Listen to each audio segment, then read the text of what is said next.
Hi guys, my name is Lexy and this is my daughter Aubrey.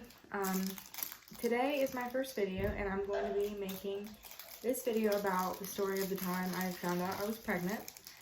In December of 2018, I had been dating this guy, and I had known this guy for a while, but we had never really been friends or anything, never really talked.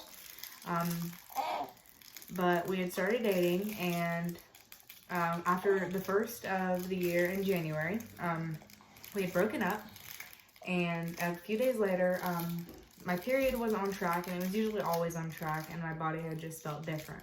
So I was like, okay, I'm gonna just take a pregnancy test. Might not be pregnant, might be from stress, whatever. So I went and bought 2 pregnancy tests at Walmart, and I went back to my friend's house and I took them both, and they both stood up positive, like really quick. So I was like, okay, I guess I'm pregnant. Well, I texted my mom while I was at my friend's house and told her I was pregnant, and she didn't believe me.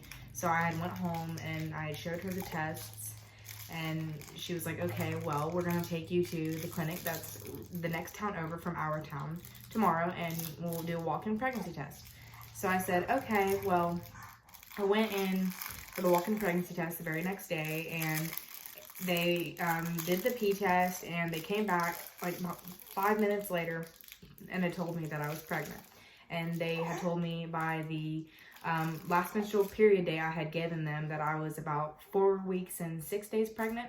So I think for whenever I was 6 weeks, they had me come back in for a well check, and they tried to hear her heartbeat, but it was still too early yet. So I didn't get to hear that, but they had said everything was looking good. And then at 8 weeks and a few days, I had my first ultrasound, and that was one of the best days of my life other than the day she was born. It was just so amazing seeing her for the first time, even though she was just little itty bitty. It was life-changing and very emotional day for me, and there's nothing like it. Like, whenever you see your baby for the first time, like knowing you're pregnant and then seeing your baby for the first time on an ultrasound is completely 2 different feelings. Like, at this moment, you know you're pregnant, and it's like, wow, okay, so this is like amazing. At this point, you get to see your baby, and you know everything's real. Like, it's a completely different feeling. Like you know everything's real, and it's just one of the best feelings ever.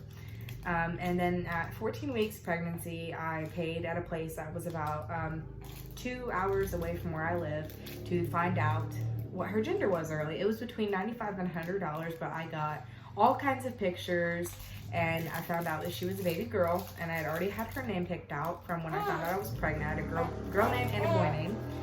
So I was very excited, and then at this point, I think it was about 5 months, I had not heard from the guy. I mean, I had heard from him, but it was empty promises. It was him saying, yeah, I couldn't be a dad to her until she's born, and all this other stuff. So at this point, I never really gotten my hopes up about him being around, him being a father, or anything. So fast forward to my baby shower. It was a really good turnout. It was a whole lot of fun. Are you having fun? And it was very exciting because I knew that it was very close for her arrival. And then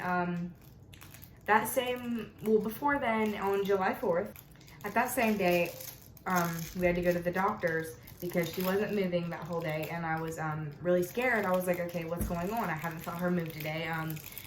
I was like, what the heck? So we went to a triage at my hospital, and they did a non-stress test and hooked me up to the monitors to listen to her heartbeat. And by the time that was over, they had told me that since she was getting bigger and running out of room because I was 7 months pregnant, that she probably wouldn't move as much anymore. But if anything like this happened again, to try to drink some cold water or orange juice and lay on my left side. And if she didn't end up moving for, I think it was like 2 hours with no movement, to come back. Then again in September, I planned to be induced at 39 weeks and 6 days, which is on the 15th, and her due date was on September 16th. And I have a twist on my induction story, which will be my next video.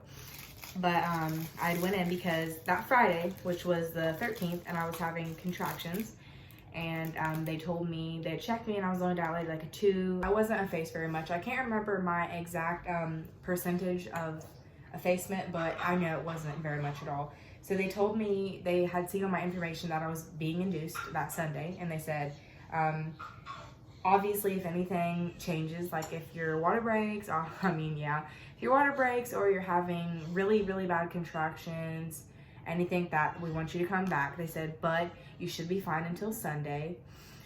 And I ended up going in Sunday, but I'm not going to tell this whole story because it'll be for my next video. But she ended up coming on her due date, weighing 8 pounds and 13 ounces, and she was 19.5 inches long, and she's now almost 5 months old. I am 17 currently, and she'll be 5 months old on Sunday the 16th, and I did it with the help of my mom the whole time, and it's been an amazing experience. And even though I am young, I wouldn't trade it for anything, and I'm just so thankful to have her as my daughter.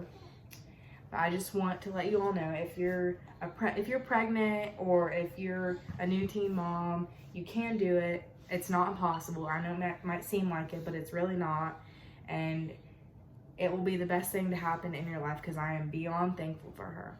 And that's all for this video. I want to thank you all for watching, and tune in for the next video.